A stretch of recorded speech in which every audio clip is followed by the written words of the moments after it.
Daniel, as a spectator, how many times is it acceptable to yell at an official during a youth sporting event? Asking for a friend. Oh, I hope you're asking for a friend. A friend, yes. And you've gotten over this, right? It's definitely not me. Okay. Is there risk of bodily harm due to how bad the officiating is? Occasionally. That is definitely warranted. If you see a kid going up for a layup and somebody takes his legs out, and that is either a product of how rough the game has gotten before, or they don't call it in that moment, you should be screaming at the officials because that is their main job, is to control the game and keep people safe. Other than that... What if they miss a traveling call? I mean, who am I kidding? Double dribble. These officials are fifth graders. the They worst. shouldn't be traveling. You know what? I feel bad Yeah, though, they're not professional. My normal attitude is officials are the worst. But we're running out of officials because nobody wants to get yelled at anymore. And so now there's literally an official shortage.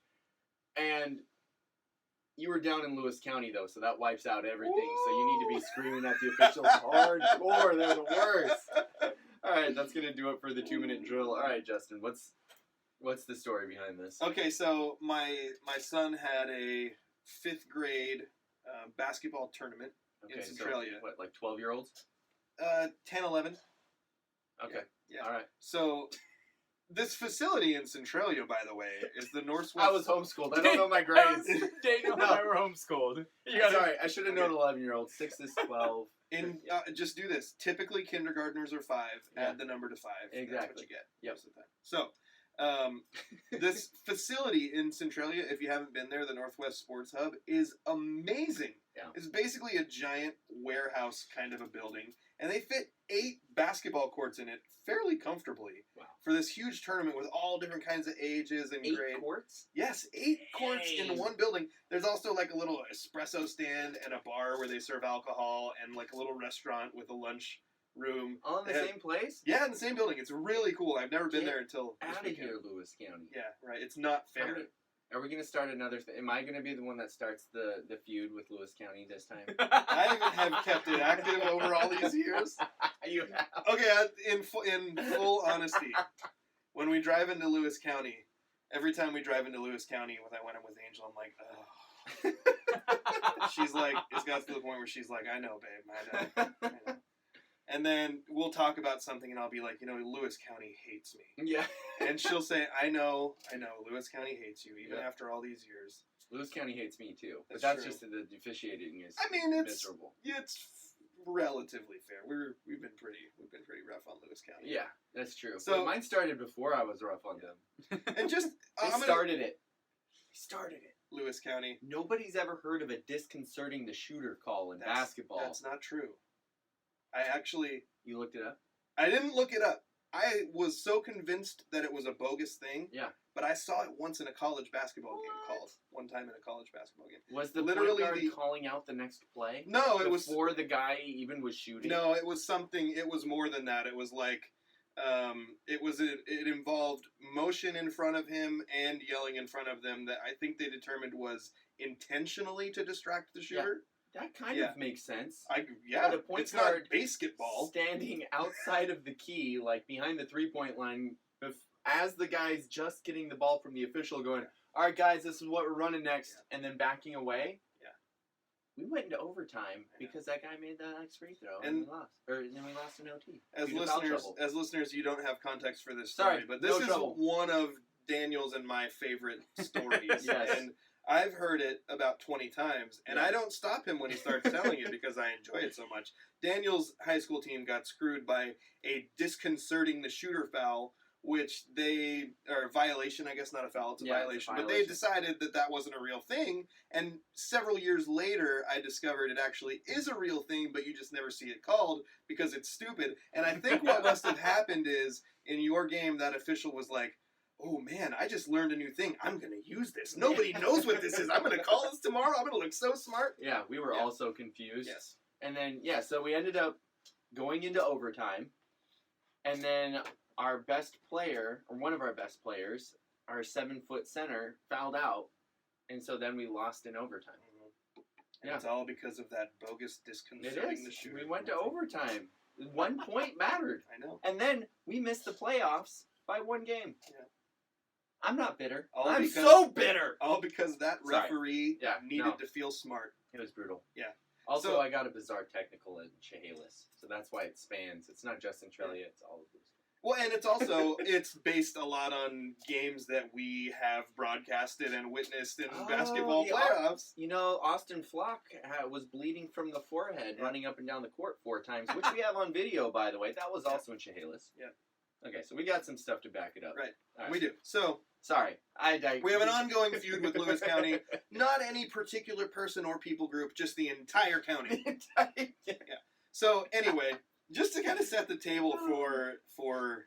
Oh yeah, you were telling story. Sorry. I was, yeah, but I need to set the table for I this went by. glory days on us. It's fine. It's totally fine. But the way I behave at youth basketball games has fluctuated a bit. And I would like to say that in most sports, like I watch baseball, I watch my kids play football, I'm really quiet. I don't hardly say much of anything.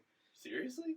Basketball makes me insane. Okay. So I get antsy, and whatever I'm watching, I can't sit. So my general move was to kind of stand in the corner by the baseline, which is really in direct earshot of at least one official most of the time. That's not good. And You I wanna would blend just in. You want to yell. blend in. Exactly.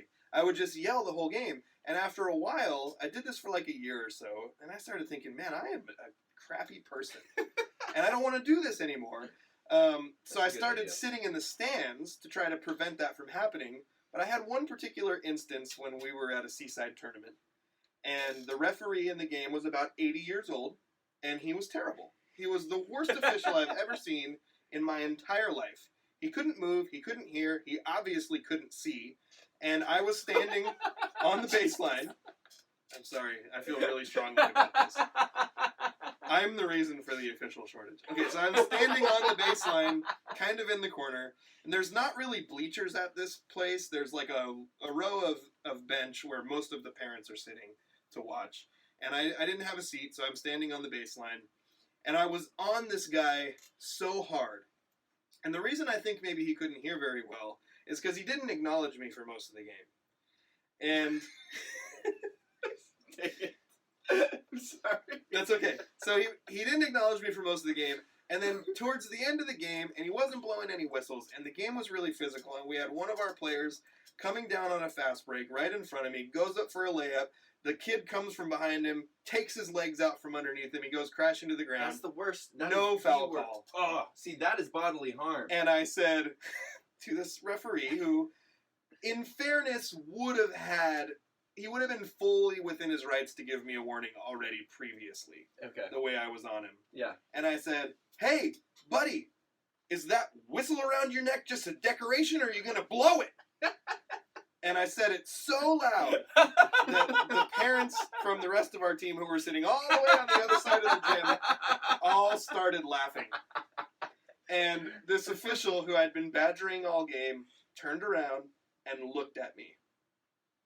The And eye contact. I went, put my hands up. Okay, sorry, buddy. I'm going to shut up now. That's the story of how I almost got myself ejected from Seaside. But it's changed the way that I behave at basketball games. Yeah. And today, I have a 10-year-old and a 13-year-old, and my 10-year-old plays basketball with a group of kids that I absolutely love, and a group of parents that's amazing, and coaches that are amazing. It's just a really great group of people. And one of the people is our mutual friend, Dustin. And then there's a few other guys that you may or may not know that we all kind of, chat and stuff during the games. And sometimes one of us gets a little boisterous. Okay. But we try to keep each other in check. Unless I'm sitting next to Dustin, then I whisper in his ear and try to get him to shout things and then just laugh. But we had this one particular game today. And Dustin is so positive. He's too. so positive. But he gets a little, he generally doesn't do that. Yeah. But every once in a while. He saved me from like 5 technical fouls in Yeah, baseball. I know, right? And then so we all kind of keep each other in check in that way to try to keep things light. And today the game was pretty intense. We were playing, it was our last game of the day. We were playing against a team we were really evenly matched with. And there was one official that was very particularly bad. And it felt like every bad call he made was going against us. Of course. He That's how kept it always calling feels. travels over and over again. And it's to the point where there was an official that was in front of our group of stands, and there was a travel call, and he had already started running the other way because he thought it was a foul. And then he walked back by us, and turns out, no, it was a travel. The other guy had called a travel, and I yelled, "Tell him he's wrong!" And then when that official came back towards our side because the other team turned the ball over, he said, "These things have a way of working themselves out." And well, that's a good official. I'm joking around with the guy a little bit, and at one point he called a travel, and I was like, "Hey, earlier they let us do that on the other court," and we were kind of joking around a little bit with him. But there was a point where everyone's getting a little worked up. There was nobody keeping each other in check, and a few of the parents were shouting it out. And all of a sudden somebody, it might have been Dustin, I'm not sure, but it came from his area, said, "Hey, this is serious. This is for third place." And everybody just started laughing, and we all were like, okay, this is a third place game in a random 5th grade tournament. It's not any kind of a championship. It's just a random 5th grade tournament. Maybe we can all just settle down. And we did, and we lost. Oh, So 4th place. But, yeah. Needless to say, I think the amount of times that you can yell at the official during a youth sporting event is as many times as I need to. Oh, man. So many memories. Because as you two know, one of the great official hecklers in the area is my dad. Yeah, you probably can't tell all these stories. Yeah, no. I've heard all of them. Yeah. I'll pick one, though, because the one where you were talking about how you almost got kicked out at Seaside. Yes. My dad had a fun one from Astoria that I will not tell. It's But, such a good story, though. yeah. If you ever catch Daniel off the air, ask him about this story. And you want to hear a half hour of me talking about bad officiating my dad. But no, you were talking about how you got kind of singled out because you were down on the baseline and he could hear you. Yeah. My dad uses a different strategy. He'll sit up in the stands, but he's got impeccable timing. So, like, a bad call will happen. And a big voice. Yes, that's you. So, we were playing in the Summer League tournament in Onalaska, and that was the tournament where there was, like, physical fights starting to happen. Like, there was a fight in the previous game before my Summer League. This is a JV Summer League tournament. Mm-hmm. The varsity was playing at a different gym. That officiating was so bad, our varsity coach pulled the team out of the game at halftime. They didn't play in the second half. That's how bad the varsity officiating was. Us over in the JV, there was a literal fight that broke out in the game before us, and things were going the same direction in the next game. And this one kid, one of those beefy football players on a basketball court, just lowered his shoulder right into my buddy's head, and everybody just starts screaming, including my buddy's dad, screaming at him. And then right as everybody dies down, everybody, "Oh, that's terrible. Where's the goal? What's going on?" "You're gonna get sued for assault." My dad waited until everybody quieted down, and the official goes, "Hey, you're out of here!" Throws him out of the gym.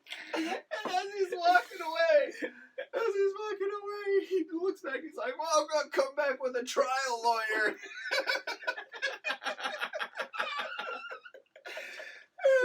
The other funny part of this is I am already sitting on the bench because I had received a technical foul Yeah. in that game.